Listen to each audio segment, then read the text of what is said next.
Welcome back. Once you've linked your solution and explained one relevant part of it clearly, questions will come. That's a good sign. Questions mean engagement. But this is also where many sellers lose control of the conversation, not because they answer badly, but because they answer reactively.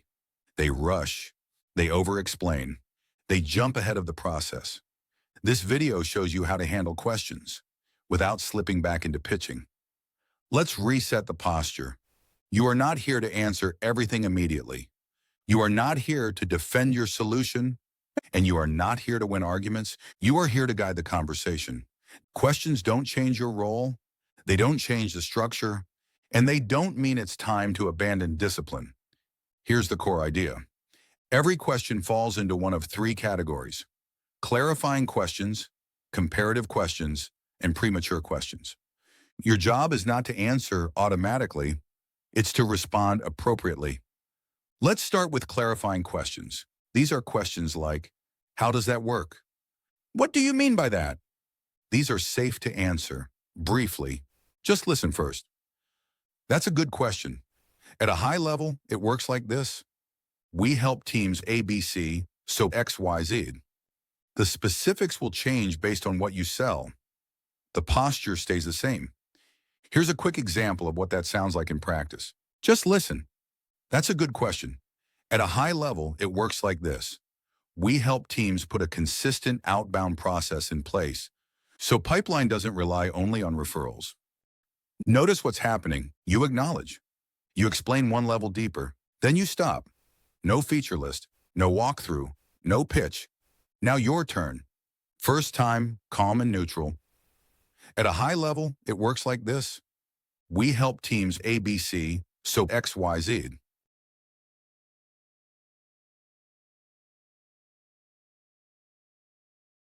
Second time, slower.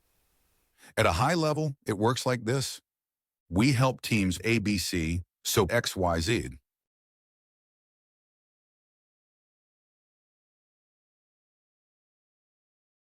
Third time, calm authority. At a high level, it works like this.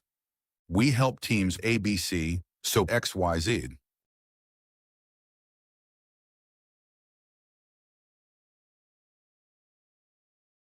Good. You're not expanding the scope. You're staying inside what's already relevant. Next, comparative questions. These sound like, how is this different from X? How does this compare to what we're doing now? These are not objections. They're sense-making questions. Here's how you handle them. Just listen. The simplest difference is that this gives you ABC. Then you anchor back to their problem. For example, the simplest difference is that this gives you predictability, which you said is what's missing right now. Notice the move. You're not listing features. You're not trashing alternatives. You're tying the answer back to what they already told you matters. Now repeat it with me. The simplest difference is that this gives you predictability, which you said is what's missing right now.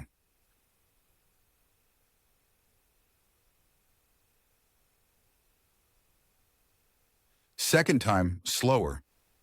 The simplest difference is that this gives you predictability, which you said is what's missing right now.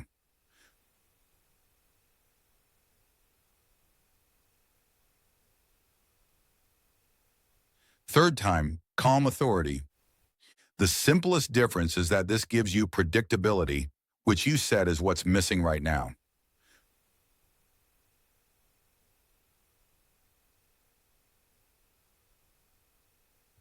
Good. Now the most dangerous category, premature questions. These include, how much does it cost? Can we see a demo? Can you send me more information? These are not bad questions, but they're often asked out of sequence. You've already seen a pattern for handling this earlier in the course, especially with deflecting pricing questions asked too early.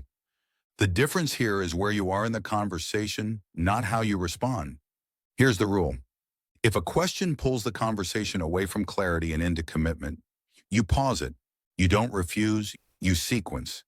That means two moves back to back. First, you acknowledge and pause. Second, you redirect to the right stage of the conversation. Let's hear that together. Just listen first. We'll definitely get to that. Before we do, I want to make sure I'm clear on one thing. That line buys you space without sounding evasive. Now listen to the redirect that follows. Where you redirect depends on where you are in the call. If you're still defining the problem, you go back to problem. For example, we'll definitely get to that. Before we do, I want to make sure I'm clear. What's driving this underneath? If you're clarifying impact, you go back to impact. For example, we'll definitely get to that. Before we do, I want to make sure I understand. What does this affect day to day? If you're nearing a decision about whether to explore change, you go back to decision. For example, we'll definitely get to that. Before we do, I want to check. Does this feel like something worth exploring further or not right now? Notice what's happening. You didn't dodge the question. You didn't answer it too early. You kept the structure intact. Now your turn. We'll practice one full flow together. First time, calm and neutral. We'll definitely get to that. Before we do, I want to make sure I'm clear. Does this feel like something worth exploring further or not right now?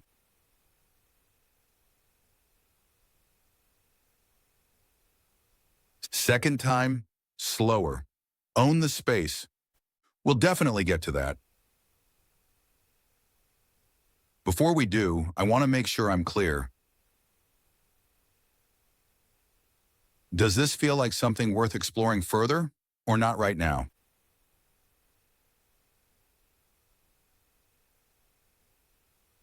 Third time, calm authority.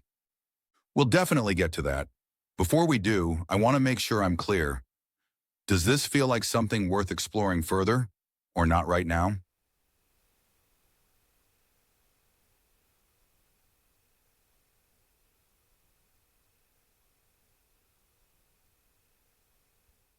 Good. One quick clarification. Some of you may wonder, when do I actually show the product? Here's the rule. You don't use a demo to create relevance. You use a demo to illustrate relevance that already exists. If you haven't clearly linked the problem, the impact, and why it matters, the demo just becomes noise. When those things are clear, a demo becomes obvious and much shorter. Most strong demos aren't 10 or 15 minutes. They're 2 or 3 minutes, showing one thing that directly connects to what the prospect said they care about. And if they want more, they'll ask. Here's the mindset to hold. You don't owe answers out of sequence. You owe clarity. When clarity exists, most questions answer themselves. One final rule. Never stack answers. Answer one thing. Pause. Let the prospect react. That's collaboration, not presentation. Now go to your workbook. Complete drill 4.3, handling questions calmly. Practice one clarifying response, one comparative response, and one sequencing response. Say each out loud at a slow, steady pace. Record yourself once, listen back. Ask yourself, did I stay in control or did I rush to explain? Adjust until it feels calm. In the next video, we'll look at how to close this phase cleanly, how to confirm alignment, agree next steps, or pause the process professionally. That's how solution conversations stay structured, even under pressure.